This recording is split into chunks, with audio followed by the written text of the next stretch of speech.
Hay un barco a la deriva en algún lugar del océano sin tripulación. La última vez que alguien lo vio fue hace más de 50 años. Su historia recuerda a la del holandés errante, una embarcación destinada a navegar eternamente y a traer desgracia a quien la vea en el mar, o al menos eso dice la leyenda. Pero a diferencia del holandés errante, el SS Baichimo fue definitivamente real. Este fue construido para una compañía alemana en Hamburgo y comenzó como un barco de carga común. Comenzó a comerciar suministros entre Hamburgo y Suecia en el mar Báltico a partir de 1914. Tenía un potente motor de vapor y un casco hecho de acero. Unos años después pasó a ser propiedad británica. Luego, en los años 20, una compañía canadiense lo compró por alrededor de $18,000, una cantidad de dinero enorme en aquel entonces. El nuevo propietario, la compañía de la bahía de Hudson, utilizó activamente el barco durante varios años. Frecuentemente lo enviaban en viajes desde su puerto base en Escocia hacia Siberia, Alaska, el Yukón y los territorios del noroeste. También navegaba por el canal de Panamá e incluso por el canal de Suez, llevando a bordo pieles de animales para la venta. A veces también transportaba pasajeros. Había completado 9 viajes exitosos antes de que esta racha de buena suerte llegara a su fin. A partir de la década de 1930, el SS Baichimo comenzó a tener problemas con el hielo y las tormentas. Cuando quedó atrapado por primera vez en el hielo en octubre de 1931, algunos de los tripulantes lograron escapar hacia Alaska. 15 de los 22 marineros decidieron quedarse con su barco e intentar salvarlo. Llevaban a bordo pieles y otras cargas valiosas valoradas en aproximadamente $58,000. La empresa les envió suministros para sobrevivir el invierno. Establecieron un campamento cerca del barco con escotillas, lonas y otros materiales y descargaron la carga. A fines de noviembre, una ventisca azotó la zona y parecía que se había llevado el barco consigo. La plataforma de hielo había resistido, pero la embarcación se había soltado. Algunos miembros de la tripulación estaban seguros de que había naufragado, pero poco después escucharon a uno de los lugareños que había avistado su barco a unos 72 kilómetros de su campamento. La tripulación siguió adelante con sus vidas y el barco comenzó su viaje como un buque fugitivo. La gente avistaba el SS Baichimo aproximadamente una vez al año hasta 1969. Por lo general era visto cerca de la costa de Alaska. Un hombre que iba hacia Nome con su trineo de perros, prospectores, exploradores y cazadores de tesoros, todos afirmaron haber visto el SS Baichimo. Alguien intentó abordarlo y llevarlo al puerto, pero terminó varado en él durante días debido al terrible clima. Otros tuvieron más suerte y lograron llevarse un bote ballenero, algunos muebles y otros objetos valiosos del barco. Aquellos que se acercaron a él vieron que estaba dañado y le faltaba la hélice. Aún así se mantuvo a flote sin tripulación durante al menos 38 años y se convirtió en el barco fantasma que más tiempo ha navegado en la historia. En 2006, las autoridades de Alaska iniciaron un proyecto para resolver el misterio del barco fantasma del Ártico y finalmente encontrar al SS Baichimo, ya fuera sobre o bajo el agua. Sin embargo, hasta ahora no se ha tenido éxito. El SS Baichimo sigue siendo uno de los aproximadamente 4,000 barcos que han desaparecido frente a las costas de Alaska. Si la leyenda del siglo XVII no miente, este barco fantasma podría estar navegando en algún lugar junto al holandés errante. Esta embarcación, también llamada holandés volador, pertenecía a la Compañía Neerlandesa de las Indias Orientales. Su capitán logró hacer lo imposible para esa época y navegó de los Países Bajos a Indonesia en solo 3 meses. Decían que volaba sobre el mar y algunas lenguas maliciosas explicaban que había hecho un pacto con las fuerzas del mal para lograrlo. Una vez, cuando el barco navegaba de regreso a casa, su capitán y la tripulación desaparecieron sin dejar rastro. Hay muchas versiones sobre lo que les ocurrió. Una de las primeras dice que intentó entrar al puerto en el Cabo de Buena Esperanza. Se encontró con una terrible tormenta y se hundió, ya que no había capitán que pudiera salvarlo.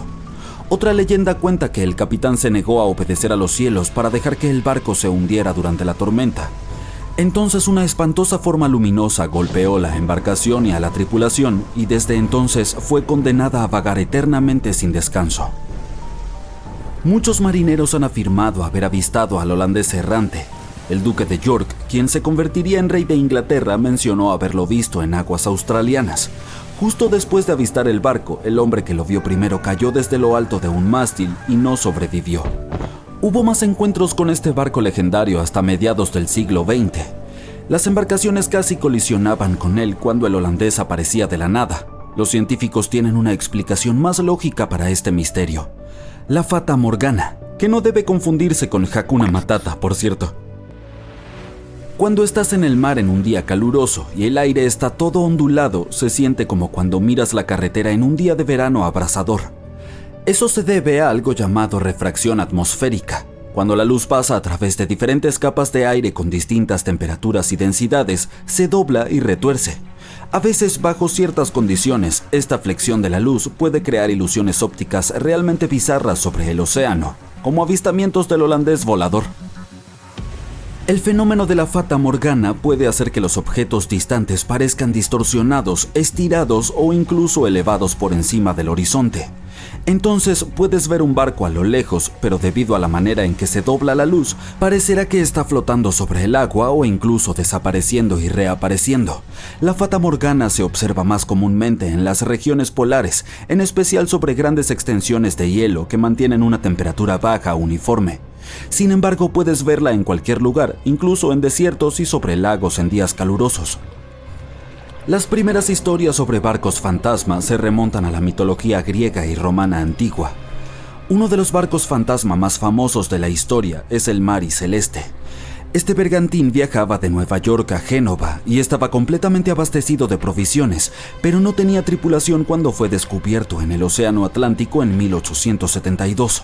Las pertenencias personales de la tripulación también estaban allí, completamente intactas. La última anotación en su bitácora se había hecho 10 días antes. Todavía no sabemos qué le sucedió a su tripulación, pero el barco ha inspirado muchas historias y leyendas escalofriantes.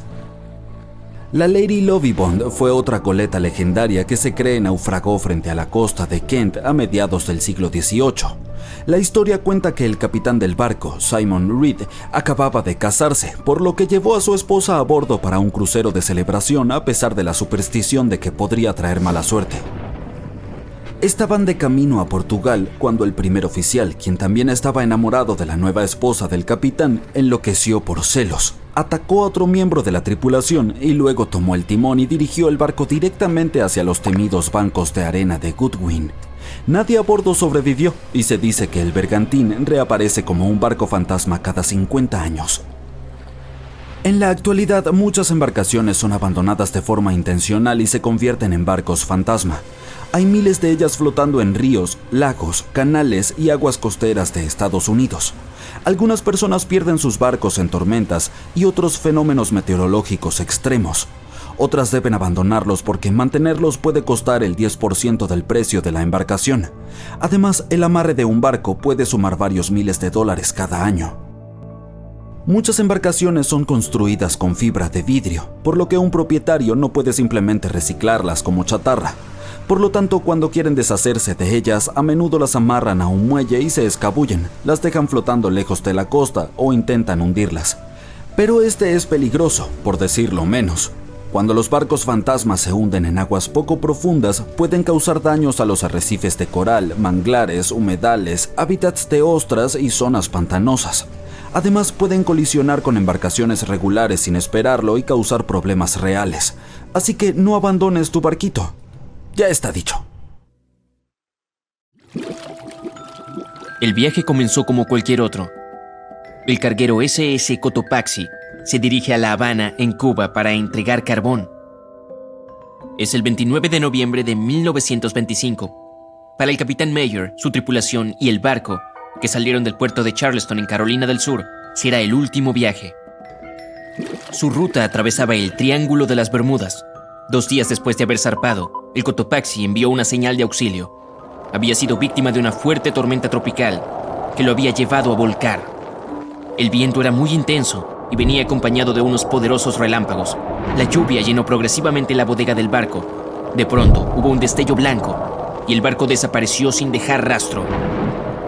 Sus restos fueron hallados en el desierto de Gobi, en una punta completamente diferente del planeta. Los 32 miembros de la tripulación, incluyendo el capitán, desaparecieron. Por supuesto, la parte del desierto de Gobi es ficción. Para una de sus películas, Steven Spielberg imaginó que el barco había sido trasladado por alienígenas.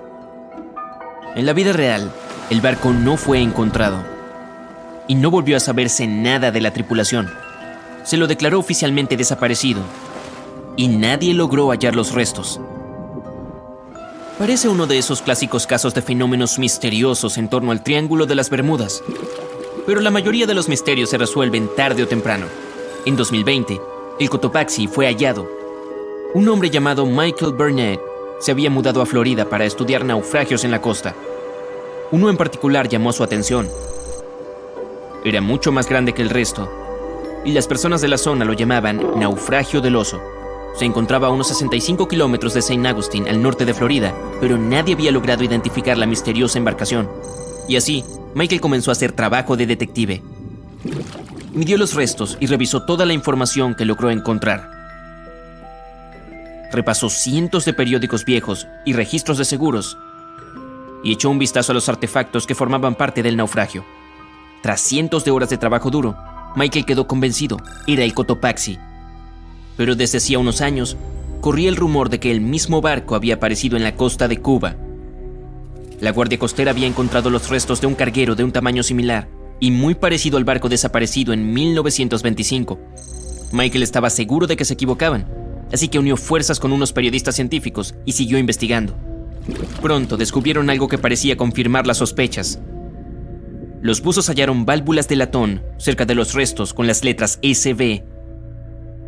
A Michael se le ocurrió que las iniciales podían referirse a la Scott Valve Manufacturing Company. La sede central de esta empresa se encontraba en Michigan, no muy lejos de donde el Cotopaxi había sido construido.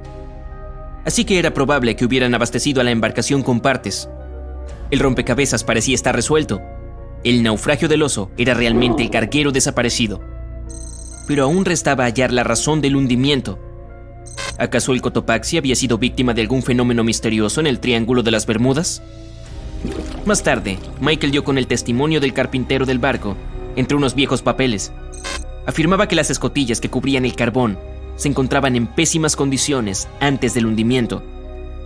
Las reparaciones no habían sido terminadas cuando la tripulación recibió la orden de zarpar hacia Cuba. Así que si las tapas de las escotillas seguían rotas durante el viaje, el agua podría haber ingresado fácilmente e inundado la bodega durante la tormenta tropical. Esa fue la verdadera razón por la que el Cotopaxi se hundió. No había nada misterioso al respecto, solo un error cometido por personas normales. Pero este es solo un ejemplo de las decenas o tal vez cientos de casos de barcos y aviones que desaparecieron en el Triángulo de las Bermudas. Y aún no podemos explicar algunos de esos incidentes. Pareciera que realmente sucede algo raro en ese lugar. Uno de esos extraños eventos tuvo lugar en 1948. Un avión con pasajeros se dirigía a Miami desde San Juan, en Puerto Rico. Desapareció en la misma región que el Cotopaxi. Las 32 personas a bordo se esfumaron sin dejar rastro. El clima estuvo despejado en todo momento. Los expertos creen que, cuando el avión se encontraba a unos 80 kilómetros de la costa, un viento fuerte podría haberlo golpeado y desviado su curso. Años después, un avión similar fue hallado en la zona del Triángulo de las Bermudas. El problema es que, debido a la falta de información, fue imposible determinar si se trataba del mismo vehículo. Pero algo aún más extraño sucedió un par de años antes, en 1945. 5 aviones desaparecieron al mismo tiempo. Unos pilotos en formación entrenaban sus habilidades de navegación aérea. Al parecer, una vez que terminaron, no lograron hallar el camino de regreso a casa y desaparecieron. Muchos asumen que simplemente se quedaron sin combustible. Eso parece probable, pero de todas maneras, las circunstancias fueron bastante extrañas. Los novatos eran supervisados por un piloto experimentado que contaba con más de 2.500 horas de vuelo. Él nunca habría permitido que un grupo de principiantes se alejara tanto de la base. Hoy en día, muchas personas siguen preguntándose qué sucedió. Algunos insisten en que los pilotos se toparon con algo sobrenatural en el Triángulo de las Bermudas. Pero, ¿quién sabe? Este lugar también fue testigo de otro fenómeno extraño que ningún experto ha sido capaz de explicar. Un viaje en el tiempo. En 1970, Bruce Gernon volaba un avión desde la isla Andros hasta la costa de Florida. Cuando se encontraba a 3.500 metros de altura, una nube gigante apareció frente a él. Su tamaño crecía y crecía, y a Bruce no le quedó más opción que atravesarla. Una vez que lo hizo, el avión quedó rodeado en una oscuridad total. Parecía que el día se había convertido en noche en una fracción de segundo. De pronto, unos destellos blancos comenzaron a interrumpir la oscuridad. Eran tan brillantes que iluminaban todo el cielo, pero no eran rayos, aunque tampoco logró determinar qué eran. El avión pasó casi una hora atravesando la extraña nube. Bruce notó que cambiaba de forma con el correr de los minutos. El espacio que rodeaba el avión se convirtió en un túnel que se hacía cada vez más estrecho. La tensión crecía y crecía dentro de Bruce, que intentaba lidiar con los controles de su vehículo. Todos sus instrumentos y su equipo de navegación estaban como locos, y el sistema eléctrico había dejado de funcionar. De pronto, una luz blanca emergió en el otro extremo. Tal como en las películas, el avión escapó del túnel antes de que se cerrara en el último segundo. Todo estaba bien, pero ahora Bruce se encontraba rodeado de una neblina blanca. No tenía idea de dónde estaba. Por fin logró contactar al centro de control. Quedó impactado al descubrir que su avión ya estaba sobrevolando Miami. Era como si algo imposible hubiera pasado. Bruce debía cubrir una distancia de 400 kilómetros durante el vuelo, lo que suele llevar cerca de 1 hora y media, pero había llegado en apenas 47 minutos, casi la mitad del tiempo estimado. Cuando aterrizó, revisó el combustible que quedaba en el tanque y descubrió que había usado mucho menos de lo normal. Pero, ¿existe una explicación lógica para este avión que viajó en el tiempo? Bueno, los registros revelan que ese día se detectaron muchas manchas solares en la superficie del Sol. Además, había un fuerte viento solar. Eso podría haber provocado fácilmente que el equipo electrónico y los dispositivos del avión se volvieran locos. Pero, ¿qué hay de la misteriosa nube? La costa de Florida es el punto de encuentro de dos grandes corrientes de aire. Una tiene una presión alta y la otra una presión baja, lo que genera muchas nubes de tormenta. Pero las personas siguen discutiendo cómo fue que Bruce logró cubrir esa distancia tan rápido. Algunos afirman que un tipo misterioso de energía oscura fue la responsable. Otros dicen que se trata de una anomalía gravitatoria que alteró el espacio-tiempo. Y otros opinan que la historia de Bruce es un fraude. Aún no conocemos la verdad. Entonces, ¿existe realmente algo sobrenatural en el Triángulo de las Bermudas? ¿O acaso son solo coincidencias e historias inventadas? Lo cierto aquí es que en ningún otro lugar del mundo desaparecen tantos barcos y aviones como en el Triángulo de las Bermudas. La luna brilla con intensidad e ilumina las aguas negras del océano. Una niebla espesa lo cubre con un silencio siniestro. Un silencio que es interrumpido de pronto por el crujido de tablas de madera y el repiqueteo de las olas. A través de la niebla, ves la silueta de un barco viejo y grande. Su casco está oxidado y un frío extraño emana de él. Pero lo más inquietante es que no hay nadie en la cubierta. El barco navega sin tripulación. No se trata del mítico holandés errante, sino de un barco fantasma muy real. 2 de septiembre de 2019. El HMS Protector, un rompehielos de la Marina Real Británica, navega por las aguas tranquilas del Océano Atlántico. Son las 11 de la noche. Parte de la tripulación está en la cubierta, otros duermen en sus cabinas. El capitán hace girar el barco y mira directamente hacia el horizonte. El cielo es iluminado por un crepúsculo naranja y unas nubes flotan a la distancia. De pronto, en medio de este hermoso paisaje, un marinero reconoce la silueta negra de un barco desconocido. El capitán desacelera y desvía el curso para acercarse un poco más a la misteriosa embarcación. Se trata de un viejo buque de carga de 75 metros de largo. Los intentos por contactar a los miembros de la tripulación no consiguen nada. Es como si el navío desconocido flotara en el océano por cuenta propia. No hay nadie a bordo, o por lo menos, no hay nadie con vida. La cubierta del barco cruje al golpear las olas. El sol se hunde bajo el horizonte y la oscuridad aparece. Los marineros británicos no se atreven a subir a esa extraña cubierta. Toman una foto, la suben a internet y se alejan. Muchos usuarios de internet asumirán que el Protector encontró un verdadero barco fantasma. 5 meses después, nos encontramos en la aldea de Ballycotton, en el condado de Cork, Irlanda. Un residente sale temprano de su casa para correr. Música en los auriculares, aire fresco y un recorrido espléndido, las condiciones ideales para un buen entrenamiento. Corre siguiendo el camino de la costa del mar Céltico. Anoche hubo una fuerte tormenta, pero el mar parece tranquilo ahora. El hombre continúa por la cima de un acantilado bajo y descubre una enorme embarcación. Un viejo buque de carga oxidado de 75 metros yace en la playa, en medio de las rocas. No hay nadie a bordo. El barco parece llevar años enteros allí, pero el residente está seguro de que no estaba ahí ayer. Un poco más tarde, se descubre que es la misma embarcación que los navegantes del HMS Protector vieron hace 5 meses a miles de kilómetros de ese mismo lugar. El buque de carga llamado Alta fue construido en 1976.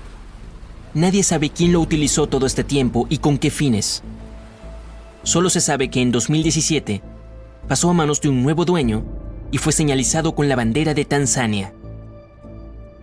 Es importante mencionar que casi todos los buques de cargo están equipados con SIA o Sistema de Identificación Automática, necesario para rastrear los movimientos de los barcos en el océano. Desde 2015 algo extraño comenzó a sucederle al SIA del Alta. El barco desapareció para los satélites y reapareció más tarde. A lo largo de los últimos años, cambió varias veces de nombre y bandera. No es sorpresa que su SIA se haya apagado y encendido en tantas ocasiones. Se dice que algunas personas hacen esto para ocultar actividades ilegales. El capitán del barco, sea quien fuera, claramente no quería revelar los movimientos del Alta. Para cuando fue detectado en 2017, el Alta había navegado cerca de las ciudades portuarias griegas. Hizo 12 paradas en 3 de esas ciudades en diferentes partes de Grecia. Luego, la señal del SIA desapareció. 10 meses después, reapareció cerca de la costa norte de África, a 2.000 kilómetros de Grecia. En septiembre de 2018, el barco navegaba a unos 2.200 kilómetros al sureste de las Bermudas. Fue entonces cuando los miembros de la tripulación comenzaron a tener problemas. Había 10 personas a bordo del Alta. El 19 de septiembre, el motor del barco se descompuso en medio del océano Atlántico. La costa más cercana se encontraba a una gran distancia. El barco perdió el rumbo. Los días pasaron, pero la tripulación no lograba repararlo. Los suministros de comida escaseaban. La tripulación comenzó a entrar en pánico e intentaban contactar a alguien. La situación empeoró cuando se descubrió que un fuerte huracán se acercaba al lugar donde el Alta se había descompuesto. La tripulación se comunicó con la Guardia Costera de los Estados Unidos. El 2 de octubre, un helicóptero partió en dirección al buque y les dejó comida y agua. Con eso debía bastar para que la tripulación sobreviviera varios días. Una semana después, un bote de rescate navegó unos 2.400 kilómetros para dar con el Alta y ayudar a los marineros varados. Poco después del inicio del huracán, los rescatistas estadounidenses tuvieron éxito. Toda la tripulación fue llevada a Puerto Rico. El Alta permaneció a la deriva en el océano. Poco después, otro barco llegó y lo remolcó hacia la costa de Guyana. Fue entonces cuando algo salió mal, otra vez. El barco fue secuestrado. ¿Quién lo hizo y por qué? Todavía es un misterio.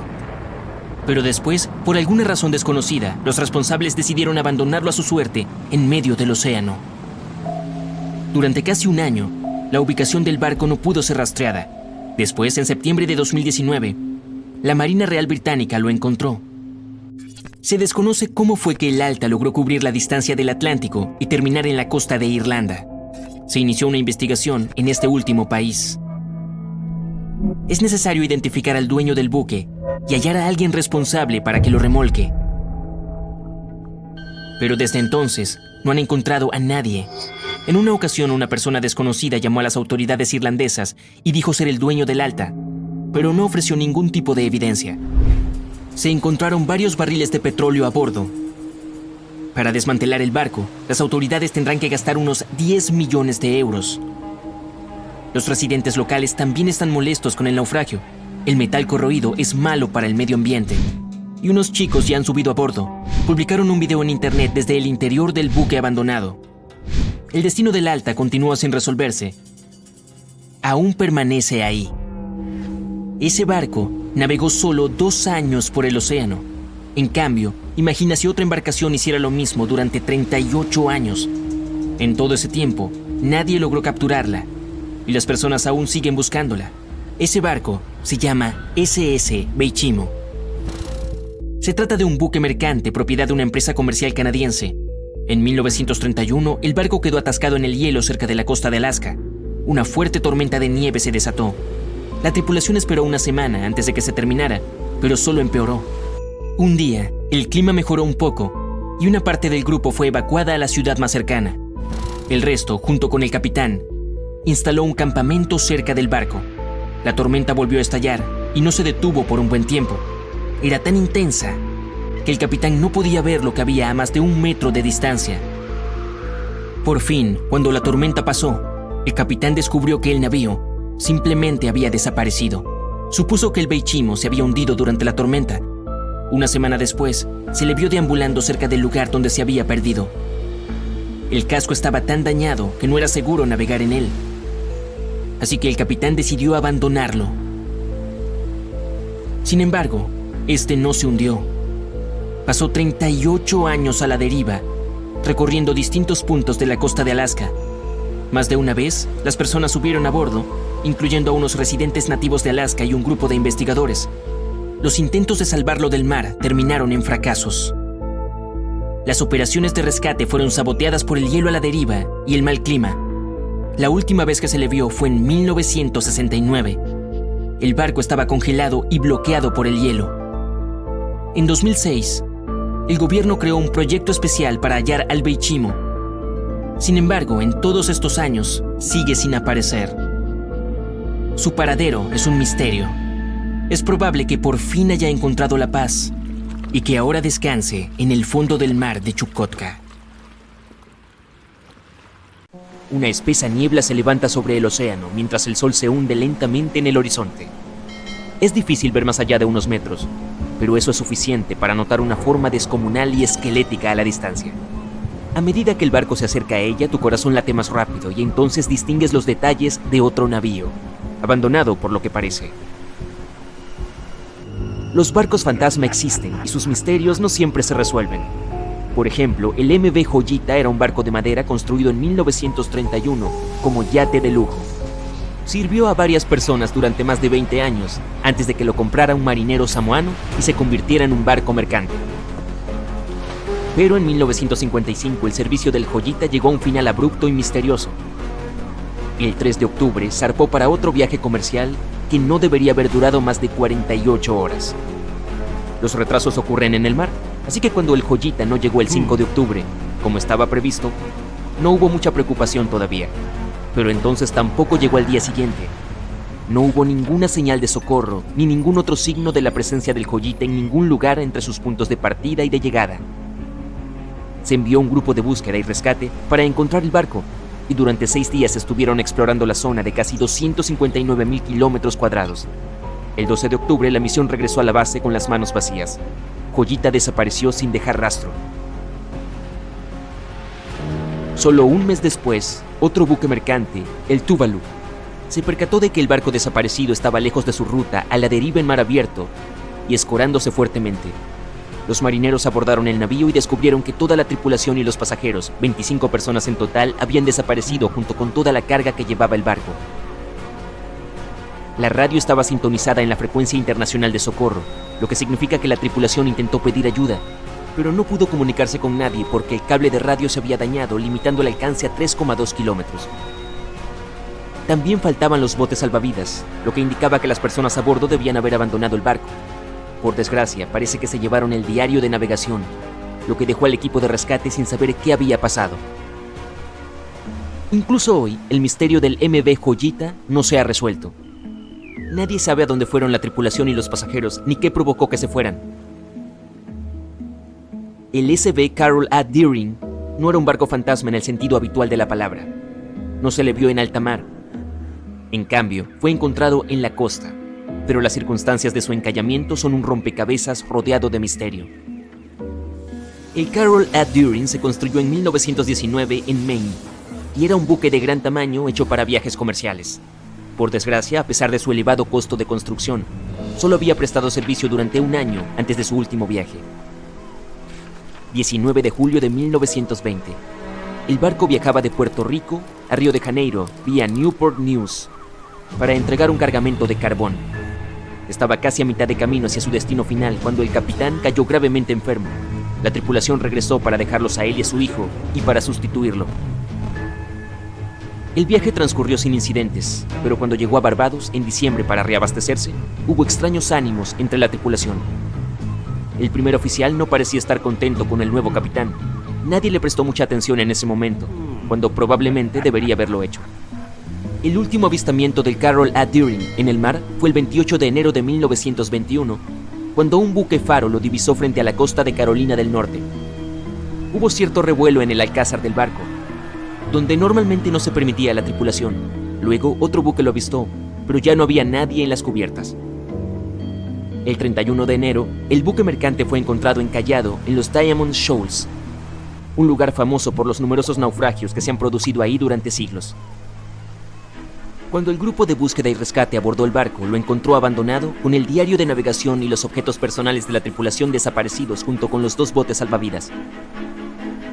Todavía no hay respuesta a lo que ocurrió a bordo del Carroll A. Deering aquel mes de enero, aunque la versión más popular fue la de un motín. Sin embargo, tal vez nunca descubramos la verdad. El SS Baichimo es quizá uno de los botes fantasma más notables de la historia. Este gran barco de vapor de carga se construyó en 1914 en Suecia y siguió su camino diligentemente durante más de 16 años, intercambiando provisiones por pieles con las tribus nativas de Alaska y Canadá. Pero entonces, el 1 de octubre de 1931, el Baichimo quedó atrapado en el hielo. Al principio parecía que la tripulación podría esperar y continuar su ruta, porque el barco se liberó en un par de días. Pero en menos de una semana volvió a quedar atrapado, esta vez definitivamente. En una semana más se envió un grupo de rescate para recoger a 22 de los tripulantes, mientras que otros 15 se quedaron atrás para esperar durante el invierno si era necesario y recuperar el barco. Pero un mes más tarde, después de que una fuerte ventisca azotara su campamento, los marineros salieron de sus refugios y descubrieron que el barco había desaparecido. Por suerte, unos días más tarde, un cazador nativo les dijo que el Baichimo no se había perdido todavía. Lo había visto a unos 72 kilómetros de donde estaban posicionados. Consiguieron localizarlo, pero decidieron que no sobreviviría al invierno. Así que tomaron la carga más valiosa de su bodega y lo abandonaron. Aunque se equivocaron, el SS Baichimo sobrevivió a ese invierno y a muchos otros que le siguieron. Cuando el hielo se rompió, se alejó por sí solo, a la deriva por las costas de Canadá y Alaska. Hubo numerosos avistamientos del barco fantasma, a veces a la deriva en mar abierto y otras atrapado de nuevo en el hielo. La gente intentó abordarlo y salvarlo, pero las condiciones meteorológicas o la falta de equipo siempre se lo impidieron. El SS Baichimo fue visto por última vez por los nativos de Alaska en 1969, 38 años después de su abandono. Se desconoce qué fue de él posteriormente. La historia del SS Orang Medan es una de las más desconcertantes y angustiosas historias de barcos fantasmas del siglo XX. Ni siquiera se sabe con certeza si existió. No estaba registrado en Lloyd's Shipping, el registro internacional de buques, lo que lo convierte en un cuento chino o en un buque que evitó ser registrado oficialmente por razones turbias. En cualquier caso, los relatos sobre lo que le ocurrió varían. Según la mayoría de los informes, este transportaba una carga desconocida en aguas indonesias cuando recibió una llamada de socorro de otro barco en las proximidades. El oficial de guardia escuchó un mensaje de SOS, pero su contenido es diferente según los relatos. El mensaje no se repitió y la tripulación del Medan no respondió a ningún intento de contactar con él. El barco que recibió la llamada de socorro se apresuró a rescatarlo, pero no llegó al buque hasta el día siguiente, cuando ya estaba a la deriva y ligeramente escorado. Cuando los socorristas subieron al barco, comprobaron que ninguno de los tripulantes había sobrevivido. Sin embargo, faltaba un bote salvavidas, lo que implicaba que había al menos un miembro de la tripulación que había logrado escapar. Lo que ocurrió con el resto de las personas a bordo sigue siendo un misterio hasta el día de hoy. Sin embargo, no hay datos concretos sobre esta historia, por lo que es posible que nunca lleguemos a saber si el SS Orang Medan fue un barco real y no una cosa de ficción. S.B. Sebrina era una barcaza de 3 mástiles construida en 1873 para viajes comerciales fluviales en Sudamérica. Sirvió durante más de 4 décadas, demostrando ser un barco fuerte y fiable. Más tarde fue trasladado a Europa, donde siguió cumpliendo bien su cometido. Pero entonces, en octubre de 1917, el Sebrina zarpó a un viaje regular, solo para ser encontrado en tierra varios días después. Misteriosamente, aunque estaba perfectamente intacto, toda la tripulación de 5 personas y el capitán habían desaparecido. No hay pruebas directas ni datos concretos sobre lo que realmente ocurrió aquel día. La teoría más convincente es que la tripulación fue arrastrada de la cubierta a causa de una explosión submarina, y luego el barco siguió adelante sin ella. Pero la verdad, como siempre, sigue siendo desconocida.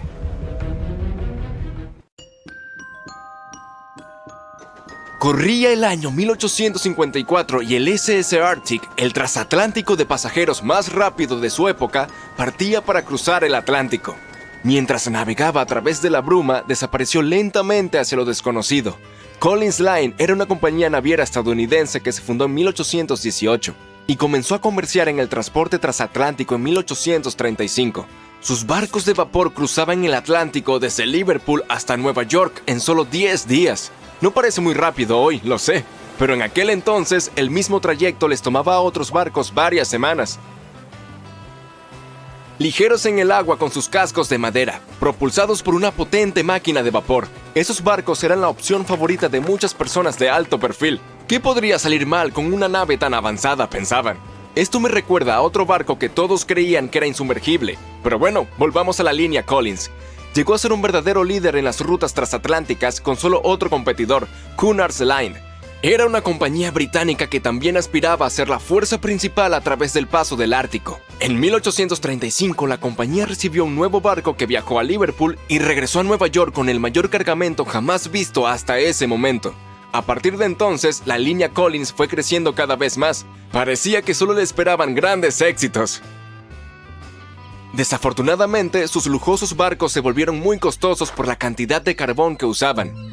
La enorme fuerza de los motores, sumada a los débiles cascos de madera, hacía que requirieran muchas reparaciones después de cada viaje. Entonces, cada traslado terminaba siendo muy costoso, pero como los barcos eran seguros y tenían una gran reputación, la gente estaba dispuesta a pagar el precio y la empresa no entró en crisis. Habían logrado algo que nadie había conseguido antes. Como dije, sus barcos cruzaban el Atlántico en 10 días, y Edward Collins, el dueño, estaba muy decidido a mantener el ritmo. Sus 5 barcos superaban a la flota de Cunard, de solo 3. Este gran adelanto le brindó más atención. Aunque los barcos de Cunard eran más lentos con sus cascos de hierro, todavía daban ganancias, sin importar cuán lento navegaran. Entre los barcos de Collins, el Arctic, el tercero en ser lanzado, era el más grande, con 86 metros de largo y 2 motores de vapor de palanca lateral, cada uno con 1000 caballos de fuerza. Las ruedas de paletas hacían 16 revoluciones por minuto cuando estaban a toda velocidad. En el momento de su lanzamiento, la prensa lo llamó el buque más estupendo jamás construido en los Estados Unidos. Pero el glamour y la fama no pudieron evitar lo que vendría después. El 27 de septiembre, el Arctic estaba en su viaje de Liverpool a Nueva York, atravesando la espesa niebla a gran velocidad. Es posible que en ese momento, después de 4 años de viajes récord, la tripulación se sintiera demasiado confiada en las capacidades del barco. A solo 80 kilómetros de Terranova, andaban sin cuidado a través de la niebla sin contacto por radio, sonar o cualquier otra forma de identificación de objetos, equipados solo con el código Morse. Un barco más pequeño, el SS Vesta, que operaba como nave de pesca, a menudo trabajaba en Terranova. Estaba pasando por el mismo camino que el Arctic y se estrelló contra su costado. Conmocionado por la colisión, el capitán del Arctic le ofreció ayuda al Vesta, mucho más pequeño. Pero pronto quedó claro que el daño que parecía menor en el Arctic era en realidad grave. Debajo de la línea de flotación, el agua estaba entrando por un agujero. El costo de un casco de madera mucho más rápido ahora parecía demasiado. Entonces navegaron hacia tierra tratando de tapar los agujeros. Sin embargo, el agua seguía entrando, llenaba el casco cada vez más y empujaba el barco hacia abajo. Cuando la sala de máquinas se llenó de agua, las calderas se apagaron y así cayó la enorme potencia por la que el Arctic alguna vez fue legendario. El barco finalmente se detuvo por completo y la orden fue abandonarlo. Por aquel entonces, la ley marítima permitía que el Arctic llevara solo 6 botes salvavidas, capaces de salvar a solo 180 personas. La tripulación y algunos de los pasajeros lograron abrirse camino a bordo y ocuparon la mayoría de los asientos en esos botes. La situación se volvió muy tensa, todos se olvidaron de sus modales y no dejaron que las mujeres y los niños abordaran primero. El Arctic tardó 4 horas en hundirse. A bordo iban 150 tripulantes y 250 pasajeros. Aquellos que no pudieron encontrar un bote salvavidas hicieron un intento desesperado de construir sus propias balsas con partes del barco. 2 días después, solo 3 botes llegaron a la orilla. Los otros 3 nunca fueron encontrados. Lo creas o no, el grupo de rescate también salvó a algunas personas que habían estado aferradas a los escombros durante 2 días. A diferencia de la tripulación, el capitán se hundió con el Arctic, pero sorprendentemente sobrevivió. Es una de las 85 personas que lo lograron, de las 400 que estaban a bordo. Cuando llegó la noticia 2 semanas después, luego de la gran tristeza que causaron las pérdidas humanas, hubo una gran protesta por la poca seguridad. La prensa publicó una serie de exigencias para que hubieran más botes salvavidas, suficientes para cada persona a bordo de un barco. Pero esas solicitudes fueron ignoradas. Este descuido conduciría a más desastres en el futuro. Tener suficientes botes salvavidas recién entraría en la ley marítima unos 60 años después, luego del desastre del Titanic. La esposa y los 2 hijos de Edward Collins también estaban a bordo del barco y no regresaron. Él estaba desconsolado, pero no dejó de administrar su negocio. La línea Collins tenía una reputación que mantener, la más grande, la más rápida y la más lujosa del Atlántico. Edward Collins construyó un barco mejor que cualquier otro. Se llamó Adriatic y era el más grande del mundo, con 2 máquinas de vapor alternas de un tamaño jamás visto. Estas máquinas de vapor en su momento eran tecnología de punta, aunque hoy en día solo se pueden ver en modelos y juguetes. Con la nueva incorporación de 2 mástiles, el Adriatic también podría navegar sin motores si fuera necesario. Afortunadamente, se sacaron algunas lecciones del desastre del Arctic. Pero antes de que se construyera su nuevo barco, el Adriatic, ocurrió otro desastre. El barco gemelo del Arctic también se hundió. Se piensa que este segundo barco estaba corriendo una carrera con Cunard y chocó contra un iceberg en algún lugar durante el recorrido. Esta extraña competencia se cobró la vida de 141 personas. La desesperación de Collins, sumada a sus cascos débiles, llevaron a la compañía a la bancarrota en 1858. El Adriatic recién construido, que había costado más de $1 millón, solo había hecho un viaje. E incluso ese viaje fue considerado un desastre. El barco chocó con un remolcador. De todas maneras, logró terminar su viaje inaugural en un tiempo adecuado. Después de que la empresa quebró, tuvieron que vender el barco por solo $50,000. Quitaron los grandes motores y los reemplazaron por velas. Aunque alguna vez fue el barco más grande en alta mar, solo 30 años después fue abandonado, considerado irreparable y anclado en un río. Los otros barcos también se vendieron para usar sus partes. Edward Collins abandonó la industria y buscó trabajo en tierra firme. Como la línea Collins ya no estaba en carrera, la de Cunard se fortaleció. Sin competencia, ganó la banda azul los siguientes 30 años. Y 180 años más tarde, después de producir cientos de barcos, aún tiene presencia en los mares, ya que ofrece viajes transatlánticos, viajes alrededor del mundo y cruceros de placer. Hasta el día de hoy, la línea Cunard es la única que opera barcos entre Europa y América. Dicen que nada se pierde realmente. Y es cierto, descubramos algunos barcos congelados en el tiempo. El primero es más que fascinante. Se trata del naufragio de Anticitera. Es un barco comercial griego del siglo I a.C. Se encuentra en el lado este de la isla griega de Anticitera, en el punto de unión de los mares Egeo y Mediterráneo. Unos 2000 años después, en 1900, un grupo de buceadores griegos descubrió el naufragio. Se dirigían a Túnez, pero se vieron obligados a refugiarse de una tormenta en una isla cercana. Como no podían ir a ningún sitio, decidieron buscar esponjas hasta que el tiempo se calmara. Uno de los buzos halló el naufragio a una profundidad de unos 40 metros. Imagina que alguien va a buscar esponjas, pero que regresa a la superficie con tesoros arqueológicos. El capitán del barco habló con los funcionarios griegos y ellos enviaron 2 barcos a los restos. La operación de salvamento fue un éxito, y los descubrimientos se encuentran ahora en el Museo Arqueológico Nacional de Atenas. Entre los hallazgos se encuentran 3 caballos de mármol de tamaño natural, joyas, monedas y cientos de obras de arte, incluida una estatua colosal de Hércules de 2 metros de altura. Entre estos tesoros, el efebo de Anticitera, una estatua de bronce de un hombre joven, fue el que más llamó la atención, ya que no responde a ningún modelo iconográfico conocido y no se conocen copias de su tipo. Sostenía un objeto esférico en la mano. Los estudiosos tienen diferentes teorías sobre quién podría ser esa persona, pero aún no hay consenso. Más de 70 años después, Jacques-Yves Cousteau y su equipo fueron a la zona y recuperaron cientos de artefactos más, así como los restos de 4 personas. También descubrieron un complejo conjunto de engranajes entrelazados, capaces de predecir el movimiento del Sol, la Luna y varios planetas. El mecanismo también puede indicar la hora de los eclipses solares y lunares con años de antelación. Piensa en este mecanismo de anticitera como un primitivo calendario informático. Ya sabes, para planificar eventos importantes como actividades agrícolas, rituales religiosos y los Juegos Olímpicos. Estos artefactos encontrados en los restos de anticitera son algunos de los hallazgos más importantes de la arqueología moderna. El propio mecanismo de anticitera ha cambiado nuestra percepción de los límites de la tecnología antigua. Tiene un diseño sofisticado y fue fabricado hace más de 1000 años. Incluso después de todos estos sorprendentes descubrimientos, los expertos creen que el lugar del naufragio permanece inexplorado en buena medida. Esto se debe principalmente a su ubicación y al paisaje del fondo marino sobre el que descansa el barco. El pecio es demasiado profundo para los buceadores, pero también demasiado poco profundo para usar algo como un sumergible. Un estudio realizado en el fondo marino en 2012 mostró evidencias de un segundo pecio a unos 250 metros al sur. Está claro que esta zona tiene mucho que ofrecer a la humanidad. ¿Qué habría pasado si esos recolectores de esponjas no hubieran viajado allí? Los científicos encontraron un barco naufragado en la Antártida, en el fondo del mar de Weddell, 107 años después de su hundimiento. El nombre del barco era Endurance, y era el barco perdido del explorador antártico Sir Ernest Shackleton. Los científicos que pusieron sus ojos en él décadas después dicen que se encuentra entre los mayores naufragios no recuperados de la historia, así que filmaron todo el descubrimiento. El video revela los restos del Endurance y demuestra que sigue en un estado extraordinario. Lleva más de un siglo sumergido a 3 kilómetros de profundidad, pero es como si se hubiera hundido hace muy poco. La historia es la siguiente. El barco fue aplastado por el hielo y se hundió en 1915. Shackleton y sus compañeros tuvieron que escapar en pequeños botes salvavidas.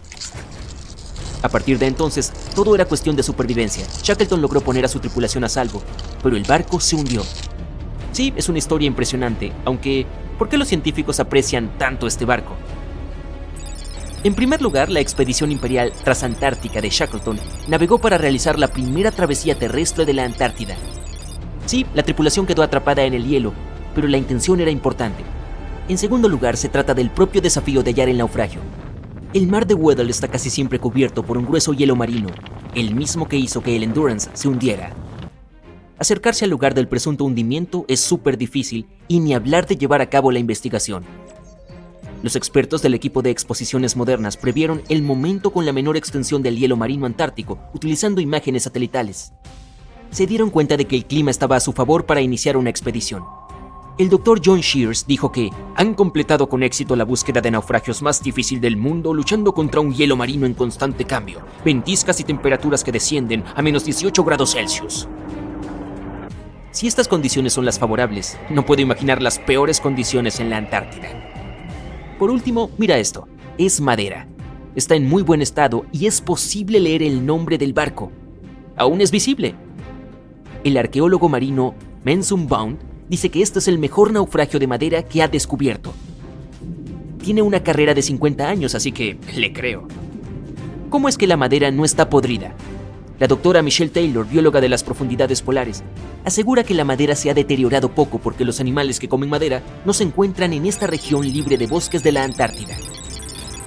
Los trabajadores de una mina de carbón en el este de Serbia descubrieron 3 naufragios que llevaban allí al menos 1300 años. El mayor de los naufragios es una antigua flota romana. Tiene unos 15 metros de largo y un fondo plano. Se calcula que el barco podía llevar una tripulación de 30 a 35 personas. Y observando el casco se pueden ver las marcas de las reparaciones. Vaya, tuvo una larga carrera. Nos ofrece un panorama de la vida hace más de 1000 años. Las 2 embarcaciones más pequeñas, por otro lado, coinciden con las descripciones de barcos utilizados por grupos eslavos para atacar la frontera romana. Han sido descubiertas debajo del lodo y la arcilla en el lecho de un antiguo río. Al parecer, en aquellos tiempos había una base romana en un lugar llamado Viminacium. Curiosamente, Viminacium era una capital de provincia con unos 40.000 habitantes en el siglo IV después de Cristo. A modo de comparación, era aún más grande que Pompeya. La mina de carbón de Kostolac es un centro de joyas ocultas. Los arqueólogos ya habían encontrado aquí pruebas de actividad humana y animal. Por ejemplo, en 2012 los expertos hallaron huesos de al menos 5 mamuts lanudos que se extinguieron hace unos 10.000 años.